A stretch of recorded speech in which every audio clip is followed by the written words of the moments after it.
What's up, everybody? Tom Pelissero here with Phil Mackey. Another 1500ESPN.com video brought to you by Toshiba. Phil, the Twins win today, 4-3 over the Indians. They've now won 3 games in a row. As much as it's been a lot of stop and start for this team this year, it seems like maybe they're building that little bit of positive momentum. Right, and as we've talked about for the last 3 weeks, Gardenhire said, this team is way too good to sit in last place, below 500, 5 or 6 games the whole season. It was just a matter of time until the lineup broke out, but it's historical, the fact that they didn't score more than 5 runs in a game for the first 19 games.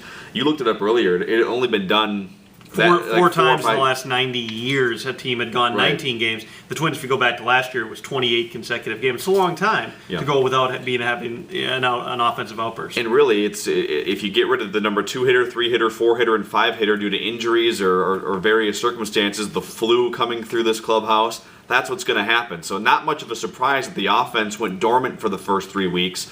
But if everyone's healthy, and even if you can get a couple of these guys back like the Twins have, they should be able to put up some more runs. Carl Pavano had thrown, I think, 73 pitches through 4 innings today. Somehow got through 7 again. And then this was a perfect example of the Twins' new bullpen bridge, which looks a lot different than what we thought it was going to, going from Perkins to Hoey to Maharis to set things up for Caps. Yeah, how about this? Who would have predicted on April 24th that Jim Hoey and Glenn Perkins would be the 2 main setup guys for Matt Capps? Joe Nathan not in the picture at all in the late innings. Jim Hoey wasn't even on the 25-man roster when the season started, and Perkins was in Fort Myers battling for a roster spot just 4 weeks ago. So far, it worked out well today, but I have a feeling the Twins bullpen right now, they rank last in the American League in strikeouts. They have a 4.42 ERA heading into Sunday, and they have the highest contact rate, or second highest contact rate, of any bullpen in the American League. So these are factors that don't play well, obviously, going forward.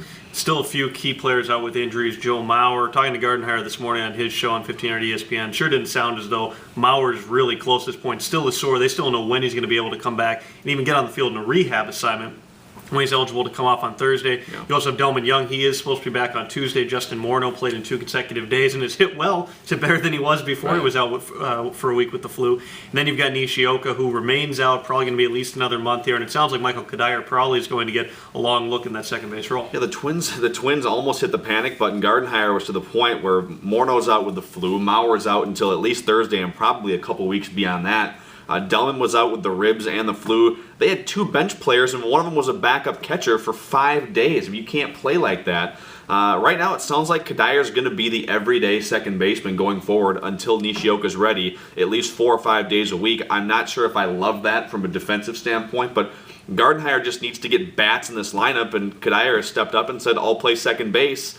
It's going to cost him defensively for 3 weeks, but at least they can make up on the offensive side. And on top of that, you're not going to take Jason Kubel's bat out of the lineup with the way that he's been going of late. He's Phil. I'm Tom. We'll see you.